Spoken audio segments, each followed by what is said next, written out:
কথাটাকে বুঝবার জন্য ছোট্ট দুটো কথা বলি।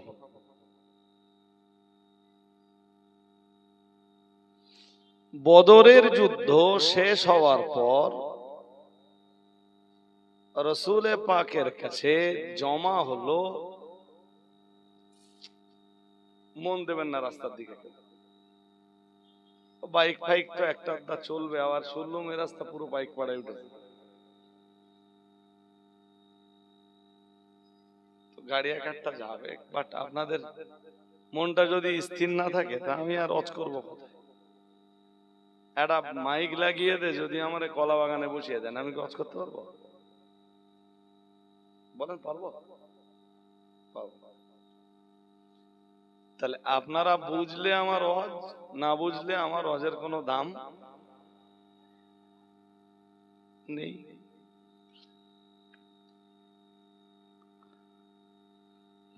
যুদ্ধলব্ধ মাল হিসাবে বদর যুদ্ধের পরে রাসূলের কাছে জমা হয়েছে একটা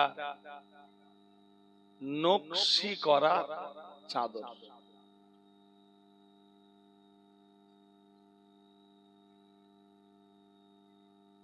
মানে যুদ্ধের ময়দানের কুড়িয়ে পাওয়া মাল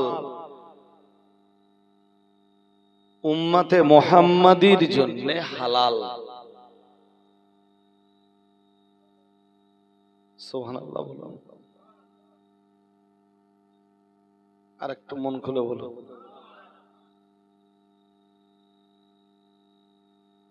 মুসা নবী বা অন্য অন্য নবীদের জমানার নিয়ম ছিল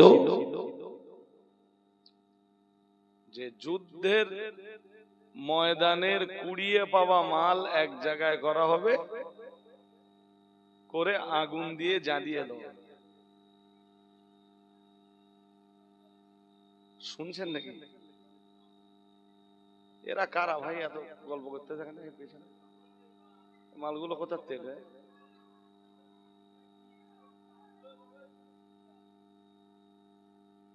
না, সে ওরা দাঁড়িয়ে আছে, থাক, যদি কথাবার্তা না বলে, না চেল্লায়, বিষয়টা আলাদা। সব ভাই ওরা ওদের ধান্দায় ঘুরছিল।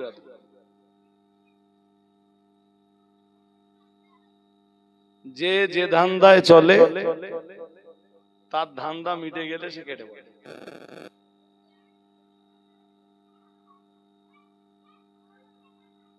যাক ছাড়ো। অন্য নবীদের জমানার নিয়ম কি ছিল? যুদ্ধের ময়দানে কুড়িয়ে যে মালগুলো পাওয়া গেছে, আগুন দাও, বলুন, জ্বালিয়ে। আখিরি নবী আর আখিরি নবীর উম্মতের উপরে আল্লাহ একটু দয়া দেখা দেয়। দেখিয়ে আল্লাহ নবীকে বললেন যুদ্ধের ময়দানের কুড়িয়ে পাওয়া মাল আপনাকে আর আপনার উম্মতকে জ্বালিয়ে দিতে হবে না, ওগুলো আপনারাই নিতে পারবেন। আর একটু মন খুলে বলো, আর একটু বুঝলে মানে কথা নিতে পারছেন? যখন ওহদের যুদ্ধে যারা শহীদ হয়েছে 70 জন সাহাবী তারা, এবং তাদের ভিতরেই রয়েছে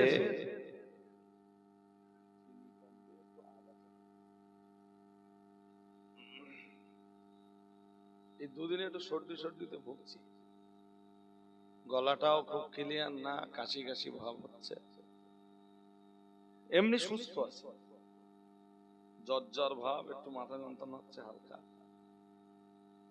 মাথা টাথা যন্ত্রণা হলে হালকা একটু জ্বর টর হলে বিনিময়ে কিছু সগিরা গোনা আবার মাথায়, তাই এতে অসন্তুষ্ট হওয়ার কিছু বলুন না।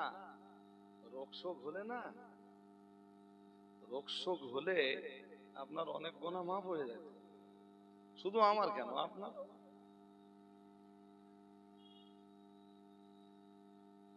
ছাড়ো, যেটা বোঝাচ্ছিলাম বুঝিয়ে নেই। তো ওই 70 জন সাহাবী কাফন দেওয়ার মতো পয়সা মুসলিমদের কাছে নেই। শুনছেন সবাই? কষ্ট আছে না নেই মুসলিমদের? বলেন বলেন।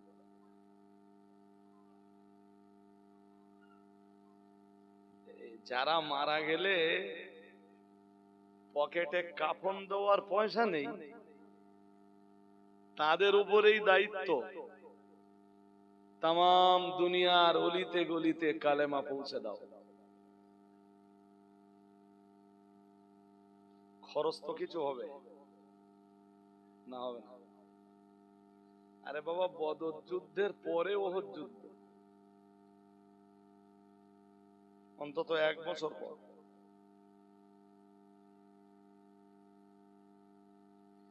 তাই আমার আল্লাহ খুশি হয়ে বললেন যুদ্ধের ময়দানের যুদ্ধলব্ধ মালগুলি অন্যান্য নবী আর তাদের উম্মাতদের মতো জ্বালিয়ে দিতে হবে না, ওগুলো আপনারা ভাগ করে নেন। সুবহানাল্লাহ। আর একটু মন খুলে বলেন না। যেমনটা বুখারীর হাদিসে এসেছে, নবীজি নিজে বলেন, ওহিল্লাত লিয়াল গনাইমু ওয়ালাম তাহিল্লা লিআহাদিন ক্বাবলি আও কামা ক্বালা আলাইহিস সালাম। রাসূলুল্লাহ জানিয়েছেন, আমার জন্য আর আমার উম্মাত দিগের জন্য আমার আল্লাহ যুদ্ধের ময়দানে কুড়িয়ে পাওয়া মালগুলিকে হালাল করে দিয়েছেন।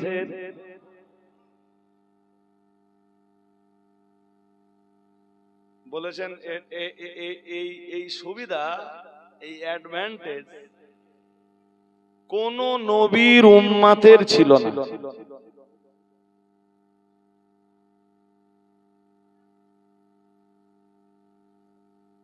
ভাই একজন একটু জান না, বল চেল্লাতি মানা করছে। মদ্দা মানুষেরও গলা পাচ্ছি, মেয়ে মানুষেরও গলার আওয়াজ পাচ্ছি। যদি আপনারাই এত এত চেল্লান, তাহলে মজলিস বন্ধ থাক, ওরা চিল্লে টিল্লে নে, হ্যাঁ, আমরা শেষ রাত্রি যে ভাবলাম নাকি। শোনেন, মজলিসে বসে যদি কিছু শিখতে হয়, তাহলে খুব নীরব পরিবেশে বসে কথা শুনতে হবে। আর আপনারা কিছু বুঝলেন না বুঝলেন, আমার কিছু এসে যায় না, আমি কানে হাত দিয়ে চোখ বন্ধ করে 1.5 ঘন্টা 2 ঘন্টা সময় কাটিয়ে দিয়ে গেলুম, এই জিনিস আলাদা।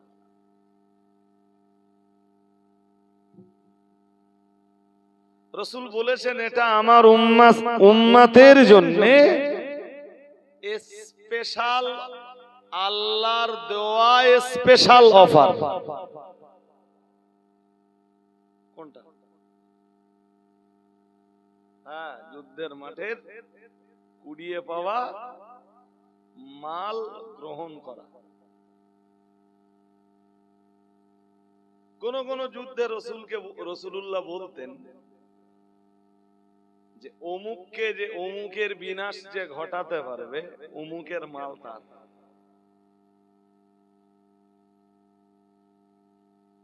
কেন বলতেন? যাতে সাহাবীদের যুদ্ধাগ্রহটা আরো বেড়ে যায়।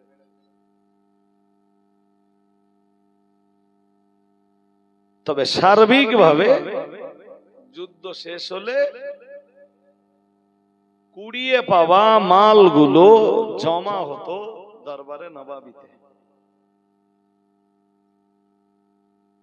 এই ছেলে, সোজায় বসে, যে বন্ধু সোজায় বসে, নড়াচড়া করতে পারবে না মোটে। হ্যাঁ, বদর যুদ্ধের পরেও তাই হলো। মাঠে যে যা কুড়িয়ে পেল সব নবীর কাছে জমা হলো।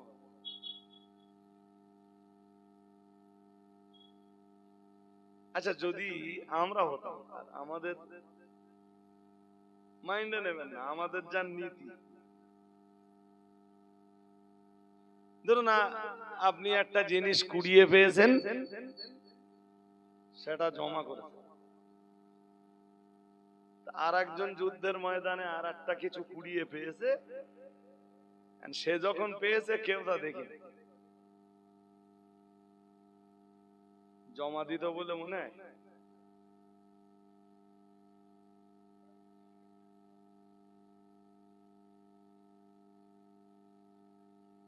না, আমার কথা বুঝতে খুব অসুবিধা হচ্ছে।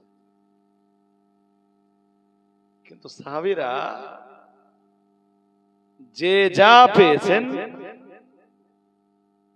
সব কুড়িয়ে এক জায়গায়,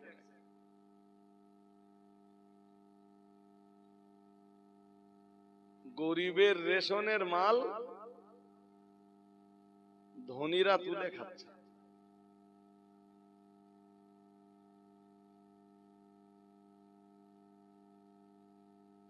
এ তো এভেলেবল।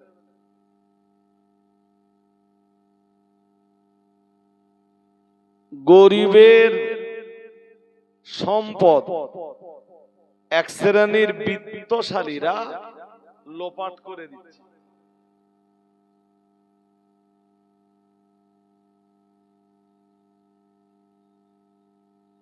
যদিও কোরআন এ ব্যাপারে কঠোরতার বাণী শুনিয়েছে, আমার বক্তব্যের বিষয়বস্তু আজকে তা নয়। সাহাবারা মালগুলো জমা করলেন, আর দেখা গেল যা যা জমা হয়েছে তার ভিতরে একটা জমা পড়েছে নকশা করা খুব সুন্দর একটা চাদর।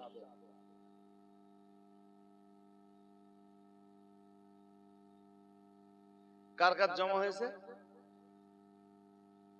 বলেন? আমি 2-3 বার বলেছি কথা, ঈশ্বর নবীর কাছে।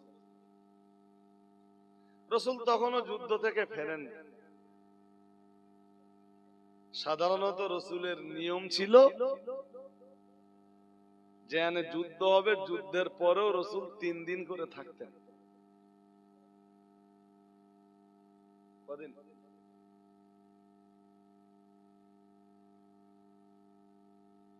ওরা যেন আমাদেরকে কাপুরুষ মনে না করে। ওরা যদি ফিরে আসে আবার লড়াই হয়।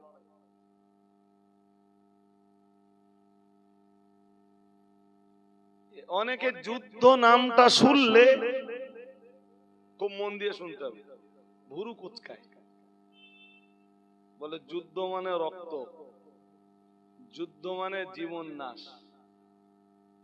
যুদ্ধ মানে অঙ্গহানি, যুদ্ধ মানে প্রাণহানি। হযরত মুহাম্মদ সাল্লাল্লাহু আলাইহি ওয়াসাল্লাম তা করেছেন কেন?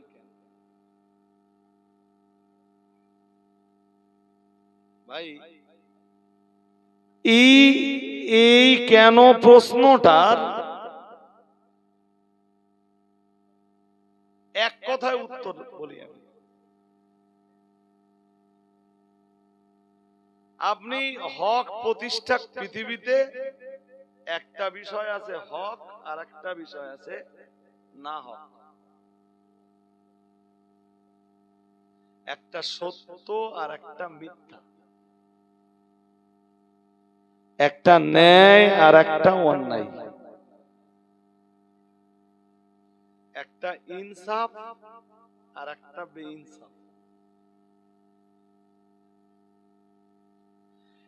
পৃথিবীতে এই হক, সত্য, ইনসাফ, আদালত প্রতিষ্ঠা করতে যে আমার কারোর সাথে ঝগড়া নেই, আপনারও কারোর সাথে ঝগড়া বলুন মনে করুন নেই, আপনি চাইছেন কি হক প্রতিষ্ঠা। এখন যদি কেউ আপনাকে বাধা দেয়, তার সাথে ঝগড়া করার নাম জিহাদ। তোর প্রতি আমার ব্যক্তিগত ভাই কোনো আক্রোশ নেই, কিন্তু আমি চাইছি ইনসাফ প্রতিষ্ঠা করতে, আদালত কায়েম করতে, সত্য প্রতিষ্ঠা করতে। তুই যদি বিরোধিতা করিস, করতে পারিস, তবে জেনে রাখিস তোর বিরোধিতার ভয়ে আমি সত্য প্রতিষ্ঠা থেকে দূরে সরে যাব। শেষ অবধি যদি তোর এগেনস্টে ময়দানে নেমে লড়াই করতে হয় হক প্রতিষ্ঠার জন্য, ইনসাফ প্রতিষ্ঠার জন্য, তাই করব। ওটাই ছিল হযরত মুহাম্মদ সাল্লাল্লাহু আলাইহি ওয়াসাল্লামের তামাম জীবন ধরে মানে জিহাদ করার মূল কারণ।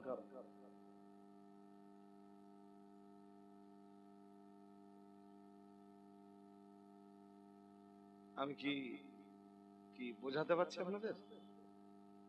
হ্যাঁ না বলবেন তো। একদম যদি নীরব থাকেন তো আমি কথা বুঝবো কি করে যে আপনারা নিতে পারছেন কিনা। কেউ বাধা না দিল কারোর সাথে ঝগড়া, কিন্তু আমি চেষ্টা করছি হকের কায়েম করতে। তুমি বাধা দিচ্ছ, শুধু বাধা দিচ্ছ না, তুমি আমার এগেনস্টে অস্ত্র তুলে আমার হক কায়েম করার চেষ্টাকে প্রতিহত করার অপপ্রচেষ্টা চালিয়ে যাচ্ছ। তাহলে তোমাকে প্রতিহত করে ওই হক জিন্দা করাও তো আমার দায়িত্ব। আমি শুধু আমার দায়িত্বটা পালন করি। ওটাই ছিল রাসূলের জীবনের জিহাদ। জিহাদ মানে চেষ্টা, জিহাদ মানে রক্ত নয়। জিহাদ মানে কি? চেষ্টা করা। আপনি চেষ্টা করতে, সর্বোচ্চ পর্যায়ের চেষ্টা। যা হবে পরে দেখা যাবে, দরকারে জীবন যাবে, কিন্তু সত্য প্রতিষ্ঠার চেষ্টাটা করবই। যুদ্ধের পর, বদরের যুদ্ধের ফলাফল তো ছিল দারুণ। বিরোধী শিবিরের ৭০ জন মারা গেল, তার ভিতরে শুধু ২৪টা নেতা। কত? আর ওই ২৪ নেতার ভিতরে সর্বোচ্চ নেতা, ওদের সবচাইতে বড় নেতা আবু জাহেলও শেষ। আসলে নামটা আবু জাহেল না, আবু জাহাল। আমাদের বলবার সময় একটু এদিক সেদিক বলেন। অনেকে তো একদম পরিষ্কার করে বলে আবু জাহেল। উচ্চারণ ঠিক না, অ্যাকচুয়াল উচ্চারণ আবু জাহাল। আবু তো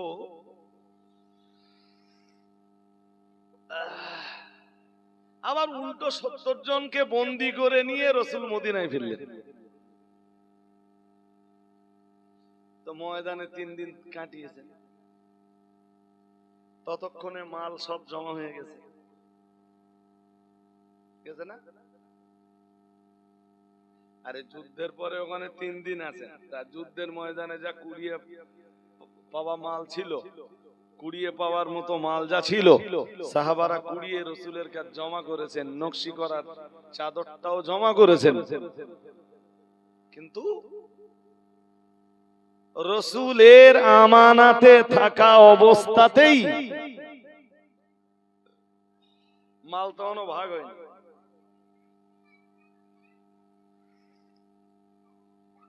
রাসূলের আমানাতে থাকা অবস্থাতেই ওই নকশি করা চাদরটা চুরি হয়ে গেল।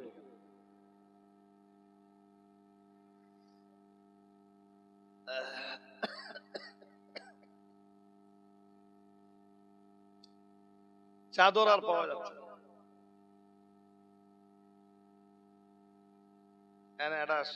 একটা কথা আপনাদের একটু বলাবো, সেটা হলো, ধরুন আমি আপনাদের গ্রামের মসজিদের ক্যাশিয়ার, মসজিদের ক্যাশ যা আসে সব আমার কাছে আমানত থাকে। তা ধরুন 7 লাখ টাকা ক্যাশ আছে, আর সেই ক্যাশ সব চুরি হয়ে গেছে,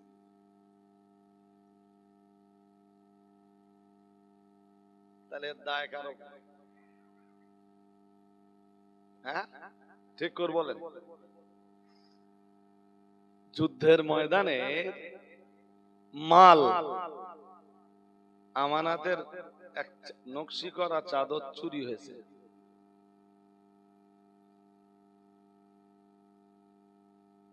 যে কারণে কেউ কেউ ওই ওই ওই চাদরটার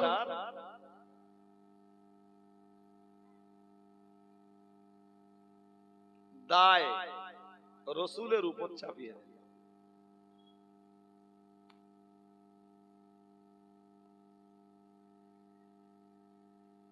কিন্তু রসুলের পক্ষে কোন জিনিসের অন্যায় হস্তক্ষেপ, অবৈধ ভাবে হস্তক্ষেপ বা অপহরণ, এই জাতীয় কাজ কোন নবীর পক্ষে সম্ভব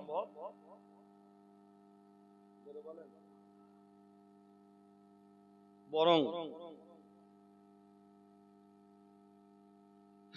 রসুলের প্রতি উম্মতকে ঈমান আনতে হবে 5টা পর্যায়ে। শুনছেন? মুখস্থ করুন। রসুলের প্রতি উম্মত ঈমান আনবে 5টা পর্যায়ে। ওই 5টা পর্যায়ের 4 নম্বরের পর্যায় হলো তাম দুনিয়ার উম্মতকে বিশ্বাস করা লাগবে নবী মাসুম, বেগুনাহ, নবীর জীবনের কোনো গুনাহ নাই।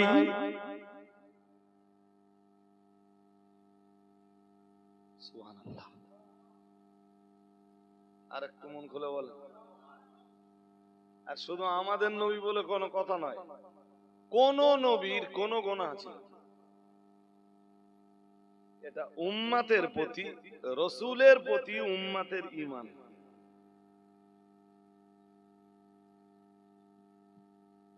খুব মন দিয়ে শোনেন আমার কথা। এখন কেউ কেউ ধারণা করছে যে চাদর অপহরণ হয়েছে, চাদরের খেয়ানাত হয়েছে, তা ছিল তো রসুলের কাছে। আমি আর কথাটা মুখে তুললে বলতে পারছি না। তখন এই দুর্বলদের ঈমানের মজবুতির জন্য আল্লাহ কোরআনের এক আয়াত নাযিল করে বললেন মাকান আলে নবিয়্যিন আইয়াগুল্লাহ, বললেন আমার নবীর পক্ষে অন্যায় হস্তক্ষেপ এটা সম্ভব নয়। আর একটু মন খুলে বলেন, আমার নবী এটা করতে পারেন না, আমার নবীর পক্ষে এটা পসিবল নয়। এন্ড সবাই কোরআনকে অবিশ্বাস করার তো কেউ নেই। হয়তো কারো কারো মনের ভিতরে একটু কিন্তু কথা তৈরি হচ্ছিল, সেই কিন্তু কথা দূর করতে আমার আল্লাহ কোরআনের ওই আয়াত নাযিল করে দিলেন মাকান আলে নবিয়্যিন আইয়াগুল্লাহ। মহান আল্লাহ বললেন নবীর পক্ষে অন্যায় কোন জিনিসের অন্যায় হস্তক্ষেপ এটা সম্ভব নয়।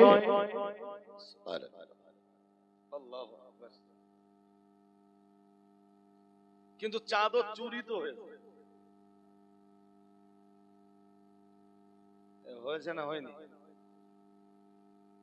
মনে আছে? চোর কই?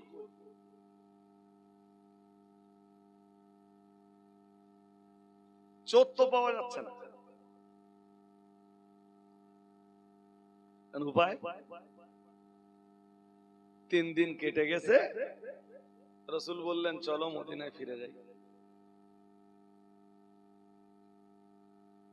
মদিনা থেকে বদর অনেক রাস্তা,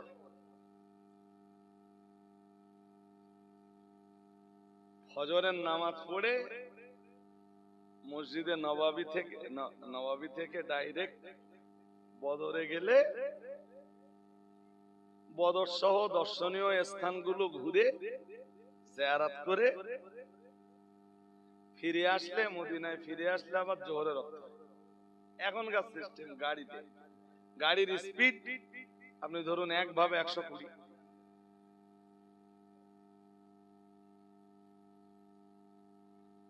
এই রাস্তা অতিক্রম করতে হবে সাহাবীদের তো হেঁটে 100 কম বেশি বলছি 170 কিমি, 170 থেকে 80। রাস্তা বড্ড কম হলো, হ্যাঁ না বলবেন তো, বড্ড কম হলো। এই এত রাস্তা তো একদিনে পায়ে হাঁটা যাবে না, আর বেশি একদিনে হাঁটলে আবার পায়ে ঠোলা পড়বে। তার উপরে মদিনা মরুভূমির দেশ, আবহাওয়া জলবায়ু উষ্ণ।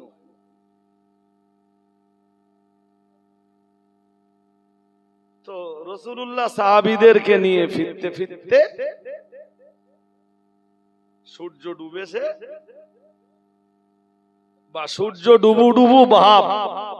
রাসূল বললেন রুখে যাও, আর নয়, তাবু ফেলে দাও, এখানে মাগরিব হবে, এখানে এশা হবে, যার কাছে যা খাবার আছে আমরা এখানেই খাবো, রাত আমরা ইনশাআল্লাহ এখানেই কাটাবো। আচ্ছা, যখন রাসূল কোথাও তাবু ফেলে দিতেন, তাবুত চতুর্দিকে রাসূলুল্লাহ রাত্রে বেলায় কিছু প্রহরী নিযুক্ত করে রাখতেন। তাবুতে সবাই যদি একসাথে ঘুমিয়ে পড়ে, তাহলে নবীর শত্রু যারা, মুসলিমদের শত্রু যারা, তারা রাতের অন্ধকারে অতর্কিতে আক্রমণ চালাতে পারে। তো হ্যাঁ না বল, পারে না? পারে না? পারে। এই জন্য রাসূলের সিস্টেম ছিল, ধরুন একটা এরিয়া জুড়ে তাবু ফেলেছে 313 জন মানুষ, তার ভিতর থেকে 14 জন সাহাবীকে রাসূল ওখানে কবর দিয়েছেন। এখন ফিরে আসছেন 299 জন। 299 জনের এক বিরাট কাফেলা, তাদের তাবু ফেলতে তো একটা জায়গা লাগবে। রাসূল ওই তাবুর চতুর্দিকে, যতটা এরিয়াতে তাবু তার চতুর্দিকে রাসূল সিকিউরিটি লাগিয়ে দিয়েছেন। এখন রাত্রে যদি অতর্কিতে কোনো আক্রমণ হয়, তো আক্রমণ আগে তাবুতে হবে না যারা সিকিউরিটি আছে তাদের উপরে হবে? নিয়ম কি বলে? ব্যাস, রাতের বেলায় আক্রমণ হয়েছে। আক্রমণ কারা করেছে? আপন জায়গায় থাকে। হতে পারে ইসলামের দুশমন কোন গোষ্ঠী, তারা আক্রমণ করেছে। হতে পারে কোন ডাকাত দল না বুঝে আক্রমণ করেছে। যারাই করেছে, এখন এক সিকিউরিটিকে তারা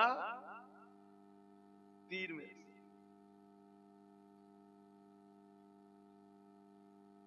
তো তীর মারলেই যে মরে যাবে ব্যাপারটা তো এরকম না, কিছুক্ষণ তো সময় লাগবে।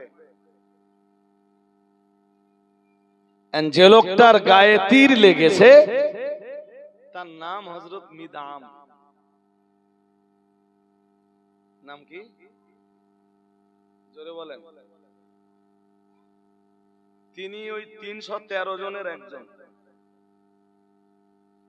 300 আর এখন 299 জনের একজন। তিনিও বদর যুদ্ধে অংশ নিয়েছেন। এক বর্ণনা এসে যে বদরে যারা অংশ নিয়েছেন আল্লাহ তাদের সবাইকে জান্নাত নসিব করবে।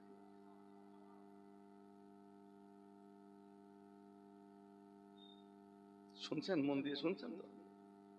হাজিরিন মজলিস। তো মিদামের যখন তীর লেগেছে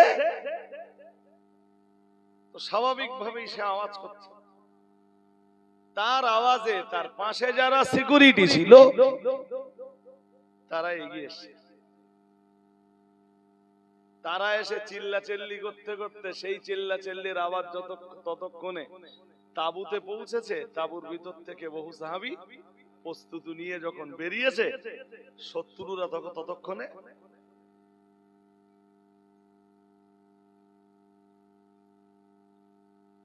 কিন্তু কিছুক্ষণ পর হযরত মিদাম মারা গেলেন।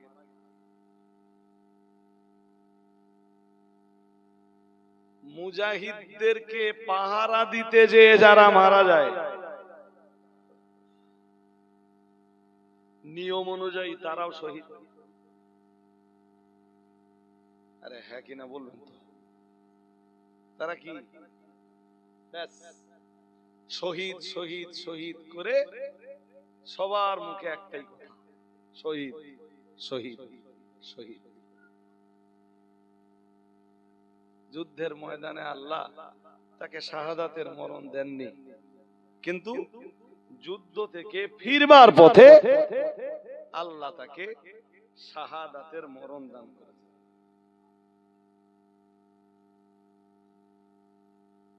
আচ্ছা, এই আওয়াজ রাসূলের কানে পৌঁছাতে সময় যাবে? আরে হ্যাঁ না বলবেন? আমি গল্প শোনাচ্ছি না, বলো মুসলিম শরীফের একটা হাদিস শোনাচ্ছি, তবে একটু গুছিয়ে কথাগুলো বলছি যাতে আপনাদের বুঝতে অসুবিধা না।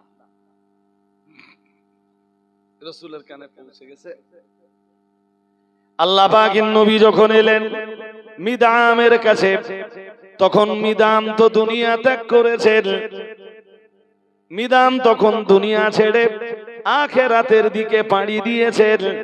সবাই যখন তাকে বলছে শহীদ শহীদ শহীদ, ঠিক সেই সময় রাসূলুল্লাহ এসে বললেন চোর।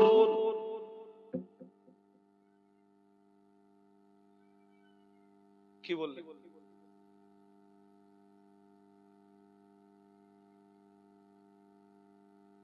আমি এই কথাগুলো এতক্ষণ যেটুকু ওয়াজ করেছি খুব সুদ দিয়ে বলতে পারতাম, বাট খুব বেশি সুদ দিয়ে বললে আমি হয়তো কথাগুলো আপনাদেরকে এই মাথায় আপনারা যতটা নিতে পেরেছেন এতটা হয়তো দিতে পারতাম। পুরো মুসলিম বাহিনী বলছে আর রাসূল এসে বলছেন কি চুরি করেছে বলেন দিন, এবার বলেন দেখি। এই তো ভালো বুঝতে পেরেছেন। যারা শহীদ বলছেন সাহাবীরা, তারা এই বাহ্য অবস্থা দেখে বলছেন না ভিতরের কন্ডিশন বুঝে বলছেন?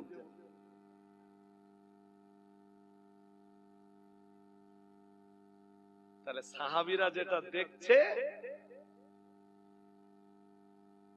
সেটা জোরে বলেন ভুল, আর রাসূল যেটা দেখছেন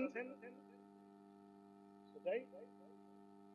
তাই একবার বলেছিলাম যে অনেক সময়, সব ক্ষেত্রে না, অনেক সময় যেটা ঘটে সেটা আমরা দেখি না, আর যেটা দেখি সেটা মনে আছে। এই কথাটা বলছিল বেশ। ঠিক ততই বলছো, কোন গ্রামে যখন কোন মানুষ মারা যায় আমরা তার বাহ্যিক দিকটা দেখি। কি দেখি? আরে জোর করে বলতেছেন না কেন? হ্যাঁ, আমার ঠিক মনে নেই ভাই, তা যতটা মনে আসছে ততটা বলি। মানে খুব সুন্দর করে গুছিয়ে বলতে গেলে আমার আর একবার আয়াতের তাফসীরটা দেখতে আর দেখা উচিত সবারই, না দেখে মোটে ওয়াজ করা উচিত না, না পড়ে মোটেই বক্তব্য রাখা উচিত। এর পরেও কত ভুল হয়ে যায়, কত ত্রুটি করে ফেলি, অ্যাপ্লাই করতে যে কত বিচ্যুতি হয়ে যায়। আল্লাহ ক্ষমা করার মালিক, তিনি ক্ষমা করুন, বলুন আমিন, বলুন না আমিন।